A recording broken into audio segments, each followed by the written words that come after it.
start at the beginning. I have two brother-in-laws, and they were both diagnosed with Alzheimer's. And even though the course of each person's disease course was different, the outcome was the same. They both ended up losing their life, and the impact on their family was very similar. Both of my sisters ended up as primary caretakers. And with my sister-in-law, she was a nurse, and she was working full-time, and her husband was diagnosed with Alzheimer's at a very young age. He was 59, 60 years old, and she had to stop working to stay home to take care of him.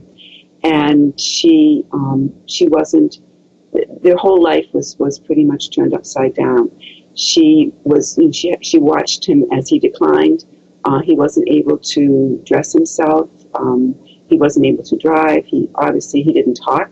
He basically spent his whole day watching television. He also had a really difficult time with hallucinations, and so he was on psychiatric medication for that.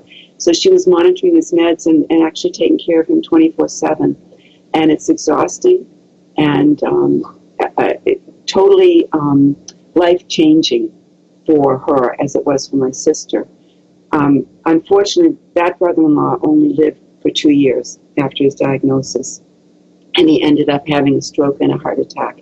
And so she actually didn't have to follow him to the end of the disease.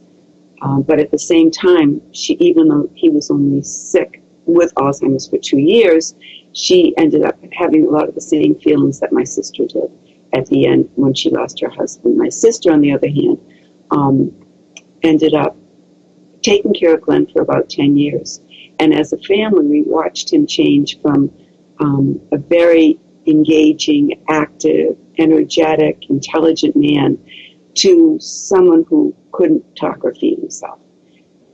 And that was a challenge, certainly a challenge for my sister. And after she ended up, Glenn lived for 10 years with the disease.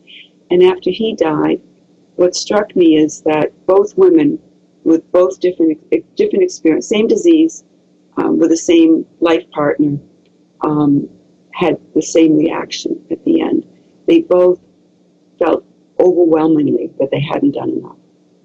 Even though they had really changed their lives and given up their lives to take care of their husbands, they felt that there should have been something else that they could have done, that there should have been some other medication, or some other means of support, or something that would have turned the course of this disease. I know that there are other diseases that are devastating, but I think I consider my sister and my sister-in-law married for life, and it's kind of a phrase I think I've developed to describe people who are in a relationship and with the one person that they will love all their life. And that was a situation for both of them. And to watch that person just disappear before your very eyes and not to have any control over it or any input is just very frustrating. And the other thing that I saw as a family member was their financial situations were very different. If you have money, you can actually get help and get care for somebody with Alzheimer's. If you don't, you're basically ending up taking care of that person yourself. And when you make that decision, you make that commitment, you really don't know what's ahead of you.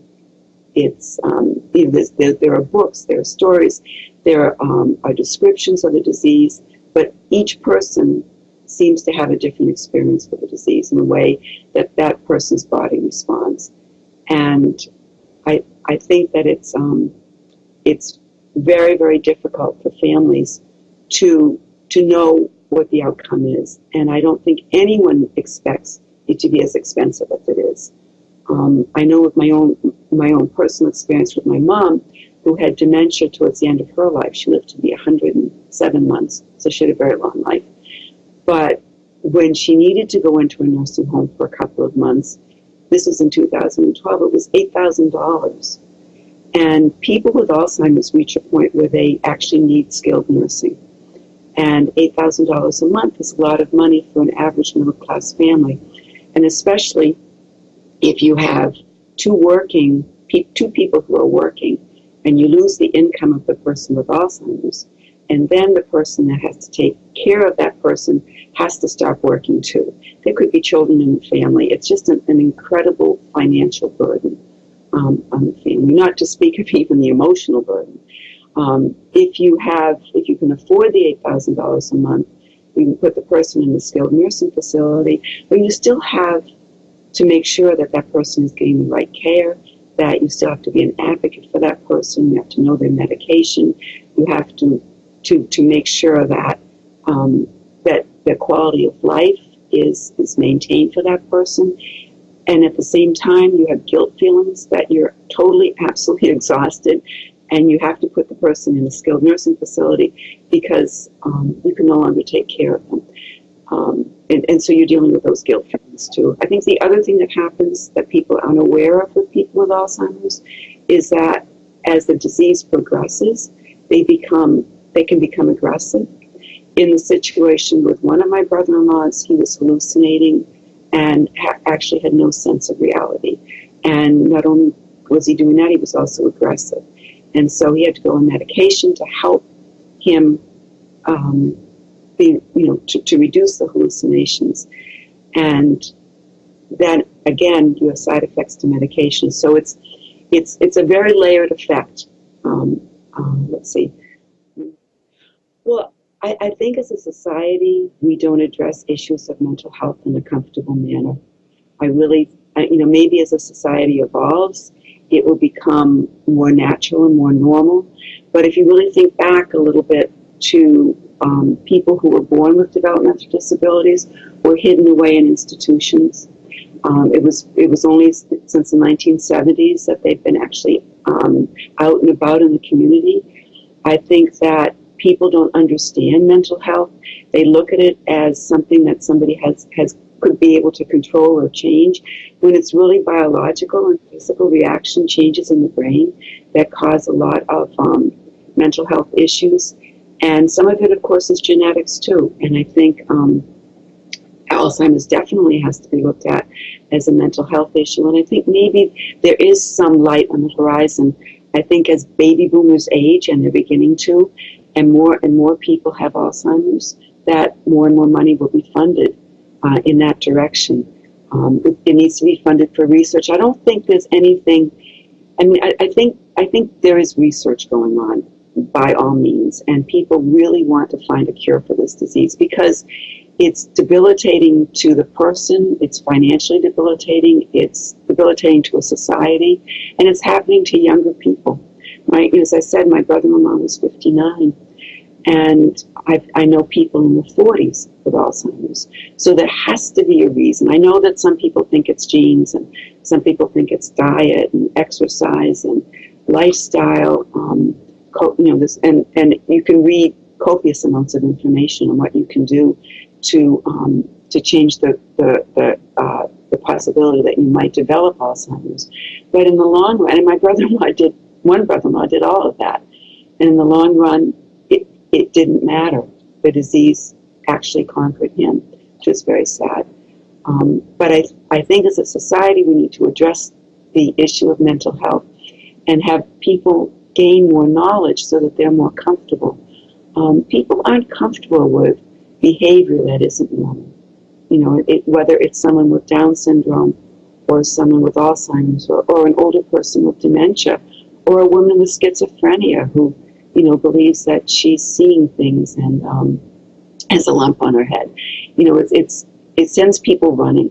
They scurry away from the disease. And I think the more education that our society has, the more welcoming people will be, and maybe the funding will be there.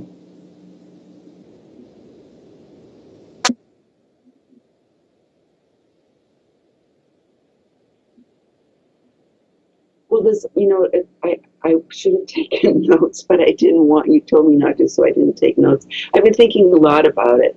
And I think it comes down to this. I think, again, I think as a society, we need to take a look at people with mental health illnesses and we also need to figure out a way to take care of these people.